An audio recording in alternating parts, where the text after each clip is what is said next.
Hey Bookaholics, so welcome back to another video. Today we're going to be talking through duologies.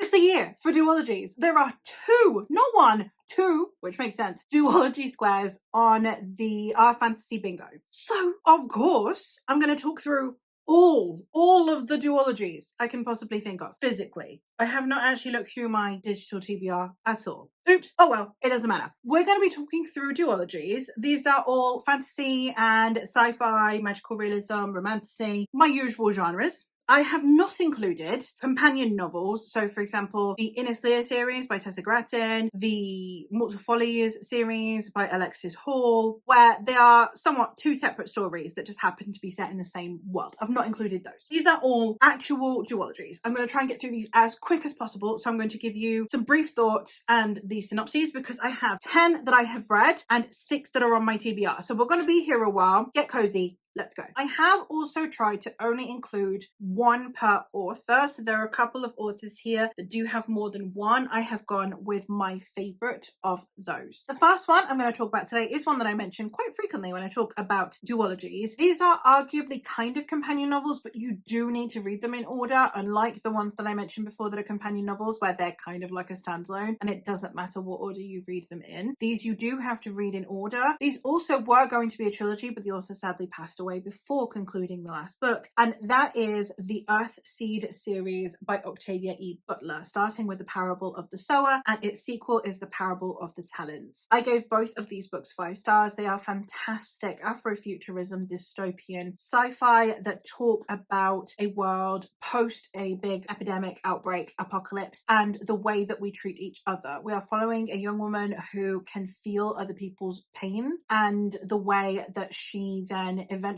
becomes almost deified within this society because of a book that she writes, all to do with the pain that she is feeling in this horrifying dystopian world. Again, 5-star read, and the sequel was as well. Would highly recommend. Another Afrofuturism one that I have that I would definitely recommend is the Dreamblood duology by N.K. Jemisin. I love N.K. Jemisin. She does have another duology, which I wasn't a huge fan of, but because I'm not a fan of multiverses, but I would still recommend if you're a fan of New York City and multiverses, and that is Great Cities duology that starts with The City We Became. This one, however, is an epic fantasy political story, and it is in a world where basically you can send someone into the dream realm. You have dream magic and someone will get essentially put to sleep. It feels like euthanasia. It's you just drift off into a sleep. However, in this story, we are following the investigation into someone who is, instead of sending people into the dreamscape like they are supposed to, is sending somewhere into the nightmare realm. The horrified faces on the deceased highlighting the atrocious thing that has befallen them. We are following an investigation into how that is happening, as well as following the current turbulence in the political landscape of this world. Both of these books were also 5 stars from me. I really enjoyed them. I'd highly recommend. They are very slow paced though, so if you are someone who wants it to be a bit pacier, especially with a mystery investigation going on, I wouldn't say these will be for you, but if you like slow burn political fantasy, I would say that these are a great shout. A series I had so much fun with. I wasn't expecting to enjoy these as much as I did. I thought they'd be fun, but I just wasn't expecting to enjoy these as much as I did. I thought they'd just be like a quick easy time and then I'd forget about them, but they'd be good while I read them. But I do think about these quite frequently, and that is the Foul Days series, or The Witch's Compendium of Monsters book 1, the second book being Monstrous Nights. This duology is a historical-ish fantasy in which we are in a world where this one city kind of got blocked off from the rest of the world, which is where monsters keep raiding. And every new year we have the Foul Days, which is when all of these monsters are able to invade this city. Our protagonist is a witch who is cornered by her ex-boyfriend, who happens to be the Tsar of Monsters. So she trades away her shadow so that she can escape him, only to find out that losing her shadow is causing her a disease that will kill her. Someone else also now possesses her magic, so she needs to go and try and retrieve her shadow. She is aided by an investigator who is looking into some possible homicides that are happening in his city across the border. I really do think these are fantastic urban fantasies. You don't get enough urban fantasies like this anymore. I had a fun time with them. I think they were both 4 stars. I also have 2 romantasies to talk about. One is one that I do love raving about, and it is one of my favorite romantasies. It is so generic, but I just had such a fun time with it. And I really do love books like this that just like really scratch an itch in my brain when I want some, reminiscent of the good old YA days, but for adults. And that is the Wilderwood series by Hannah Whitten. The first book being For the Wolf and the second book being For the Throne. This first one being a hybrid between Red Riding Hood and Beauty and the Beast. We are following 2 sisters, the first one of whom is For the Throne and the second one of whom is For the Wolf. The wolf being this magical being that lives in this forest that is trying to constantly attack this town, and he has to keep it at bay, and he constantly needs a wife that will help him be able to keep this forest at bay. So the second daughter of the crown is always promised to the wolf to be able to keep that magic going. She's always known that she's destined for the wolf because she's the second daughter. She has no issue with it, but her sister has other plans. However, we do see a romance happen in here. I really liked this one. The sequel's just as good. I liked both of the love interests. The sequel did have an extra POV that I wasn't a fan of, but both sisters and also the love interests are phenomenal, and I have a great time with them. Again, cheesy, fun romantasy. You can't go wrong with it. Another romantasy that they are kind of companion novels, but as I said with the Octavia Butler one, you do need to read them in order because it will spoil stuff from the previous one and you maybe won't understand stuff because they're only explained in the first book. So you do need to read them in order, and therefore I'm counting them as a duology as opposed to companion novels. But that is the Book of Amber by Tasha Suri, the first book being Empire of Sand and the second book being Realm of Ash, which are following 2 sisters. The first one is following one sister who is the daughter of the king, the emperor. However, her mother is from this culture that is really badly treated by this empire. So she is constantly torn between the two. Then when she is caught using her mother's people's magic, she is potentially put on trial because of being like traitorous to the crown. And we are following her as she's trying to escape an arranged marriage that could potentially save her standing after she is caught. I really do like Tasha Suri's writing style. I wasn't as enamored with the plot of this one as I would like, but the love interest in here, the level of like respect and how thoughtful and gentle he is while still being stoic was really, really good. And I would just highly recommend if you're wanting a non-generic romantasy, I suppose. I think for anyone who is a hardcore romantasy fan and you want that really specific romantasy vibe, maybe this wouldn't be for you. But if you're wanting something a little bit different, this is a good shout. I have 4 epic fantasies to talk about. The first one being the Serpent Gate series by A.K. Larkwood. The first book being The Unspoken Name. I've just realised I picked up the wrong book. This is 1,000 Dives, which is the sequel. And this series is an epic fantasy series in which we are following a priestess who is from this community that are going to sacrifice her to their god. However, this magician comes along and is like, instead of being sacrificed, you could just come with me. And she decides that she's going to do just that. It is sapphic. It is epic fantasy. I really enjoyed these. I really liked the way that we discussed the mentor relationship as well. It was a really good take on the mentor relationship, I think. It has some really interesting implications to it, which I think were really well discussed. I really enjoyed these. I got through them so quickly. They were, I think, one of my like top fantasy series that I read in 2025 because I just found that I really sunk into them. I found the world building really visceral and I really enjoyed the characters. Also, just I'm a sucker for sapphic, I'm not gonna lie. One that I potentially wanted to love a little bit more than I did due to who the author is, but I also very much appreciate what it did, and that is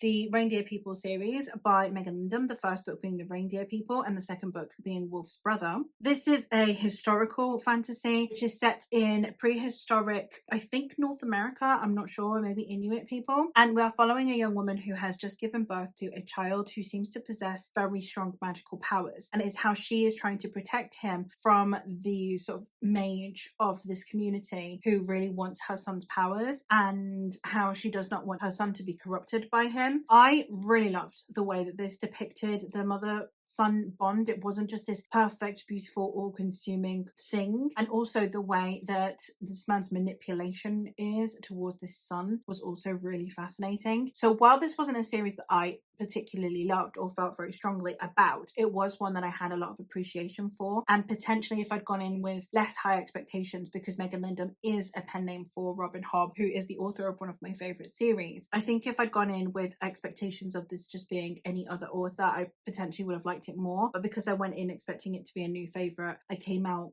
kind of a little bit, not disappointed, but I just thought that I would love it more than I did. However, if you're a fan of historical fantasy and you really like that idea of this nomadic tribe winter setting, I would recommend. Another fantasy that, again, I would have liked to have loved more, but I still gave 4 stars. I just wholly thought it would be a 5-star read, and therefore even a 4-star I was like, oh, it's not the 5-star I thought it would be, as opposed to being like, yeah, 4 stars. But that is Radiant Empress series by Shelley Parker Chan, the first book being She Who Became the Sun, and the sequel is He Who Drowned the World. This is a gender-flipped take on one of China's emperors. We're telling the story where she goes from being this young girl in this village where her and her brother both have their destinies told to them. His is that he will become great, he will become renowned throughout history, and that she will become nothing. So when both her father and her brother die of a plague and she is the last sole survivor, she decides to take her brother's destiny for herself. She dresses up as her brother, pretends to be a man, and takes on his destiny to eventually become Emperor of China. I really did enjoy the concept of this, the telling of this. I just would have liked a deeper emotional connection, especially to our protagonist. I think that that could have been handled better. This is an interesting one because we're following a select group of people, but this is a huge time period going on in China. I would have, I think, liked this to have been like a longer, more epic saga where we're seeing lots more perspectives instead of only following, I think we get 3, if not 4 in this first one. I think it's only 3. And I would have just liked that because I think there's so many things going on that we don't get to see because we don't have a POV there. China is huge. There is no way that we could have only 3 characters being at every single one of these major events. And while that is perfectly fine, I myself would have liked to have seen a bit more. But if you are interested in Chinese history, if you are interested in Chinese culture, and you would like some epic fantasy vibes going along with it, I would recommend this more to historical fiction fans than to fantasy fans, although of course you need to have at least a modicum of interest in fantasy because there are fantastical elements to it. The last of the epic fantasies that I have read is I also have The Articles of Faith by David Ragg. This first book, The Black Hawks, and the second book, The Righteous, are following a group of mercenaries who need to escort a prince from one end of this country to another while assassination attempts on his life keep occurring. We're mostly following it from the perspective of Chell, who is someone who enrolled as a knight when he was younger because he thought it would bring him fame and glory, only to find out that that's not really how it works and he's just there to be a babysitter for noblemen. Therefore, when the prince offers him a chance to be released from his oath as a knight and to be able to go home, if he helps with escorting him, he jumps at the opportunity. However, keeping a prince alive is more difficult than you'd expect, and therefore he needs the help of the Black Hawks, a group of mercenaries. I really enjoyed the humor in here. I found it a lot of fun. I'm looking forward to reading the sequel/companion series that there is to this one. I think he's just finished it. I think it was a trilogy, and we're following one specific character and like her life, and I am really looking forward to that one because again, I had a great time with the humor. This is one that I would recommend if you are wanting your fantasy to be a bit lighter, to be a bit more tongue-in-cheek, to be more fun. I'm not saying that it's all good. It's not cozy fantasy. There's death, there's violence, there's brutality, but the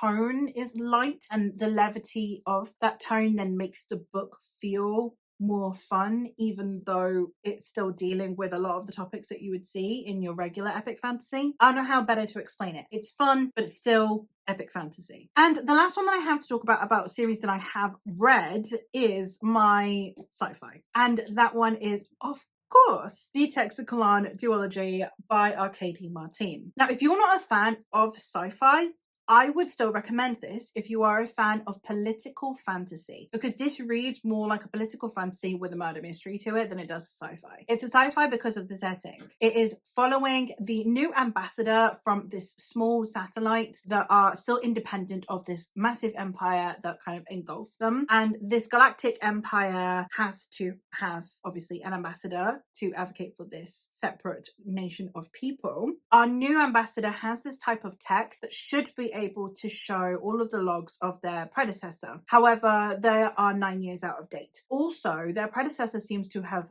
died, but it appears also that they were murdered. And now our protagonist needs to go find out who murdered him and why, in case this person's also going to try and murder her. Really do enjoy this series. The second book also has like a first encounters, so if you're looking for that for our fantasy, I'd also recommend that. But I really love this series. I love Arcady Martin's writing. And again, if you're a fan of political fantasy, I would highly recommend the way the political machinations going on in here, being tossed between trusting what someone is saying, but only because it serves their ulterior motives, or that what they're saying sounds too good to be true and therefore may be a lie. All of that kind of political jargon that comes in. I love the way that was handled, along with the murder mystery element. As I said, I also have 6 duologies that are on my TBR, so I'm going to quickly fly through those. I can't give you opinions on them because I've not read them, but they might still be of interest to you because they're of interest to me. So let's quickly rush through them. So the first one we have is the Shadow Histories by H.G. Parry, the first book being A Declaration of Rights of Magicians, and the second book being A Radical Act of Free Magic. This is taking on where Parliament is really starting to grow its own legs and start to really have a say in politics, and we are seeing it through the gaze of magicians who are wanting to allow more access to magic across the whole country, as opposed to it just being about the wealthy elite. This is running alongside the likes of the acts of abolitionism, so I think that we're going to see William Pitt the Younger, we're going to see William Wilberforce, and many other historical figures who were quite instrumental in reshaping Britain, especially post the War of Independence with America. And I am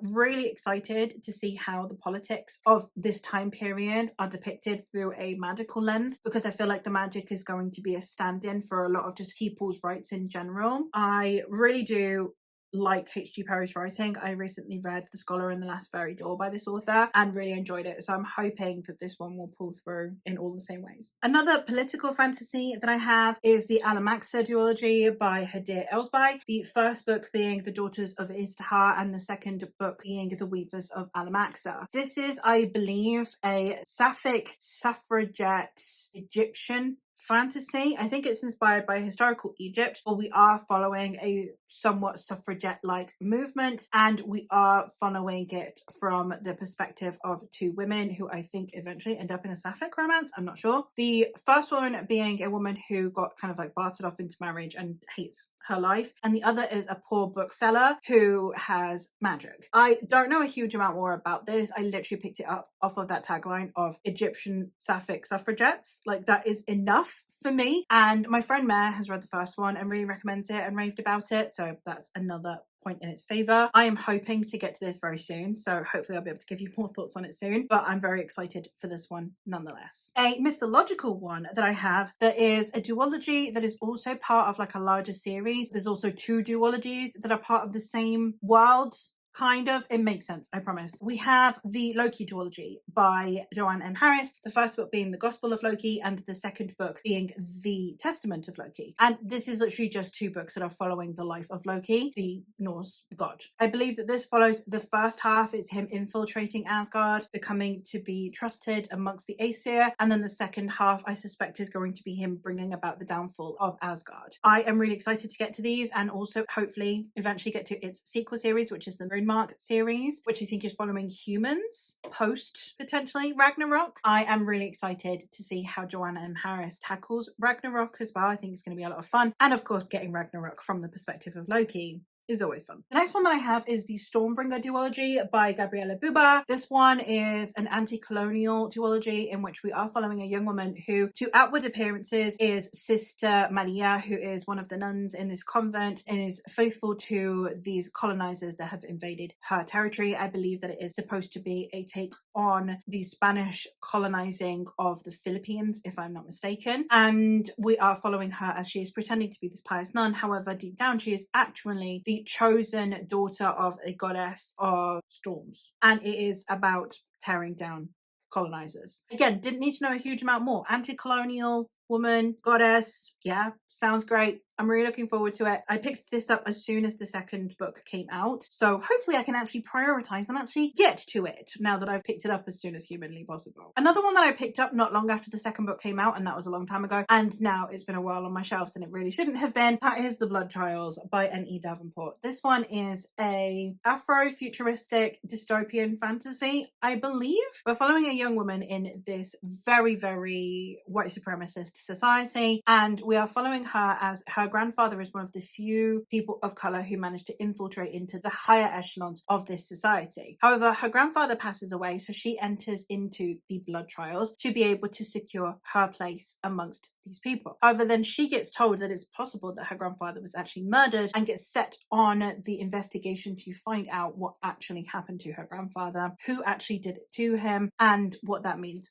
for her. I've heard mixed things about the sequel, which is a shame, but I'm still looking forward to giving this a try because it sounds amazing. And I believe that it is also Roman inspired, which can be hit or miss for me. It depends on how much of Rome we're taking. It also depends if we're talking Empire or Republic. People tend to talk about the Empire though, so we'll see. And the very last one that I have to talk about today is the Seven Devils duology by Elizabeth May and L.R. Lamb. The first book being Seven Devils and the second book being Seven Mercies. This is a sci-fi duology in which we're following two perspectives. One is from a princess of this massive, ruthless galactic empire who has run away and has instead joined a rebellion. So she has made everyone believe that she is dead. She's disappeared. She's now joined the rebellion. And we're also following a resistance fighter who has been assigned the task of infiltrating this empire to garner intelligence, and she is doing so with the help of an old enemy, the princess herself. I think it's sapphic, I'm not sure. I am hoping it is, and I am very, very excited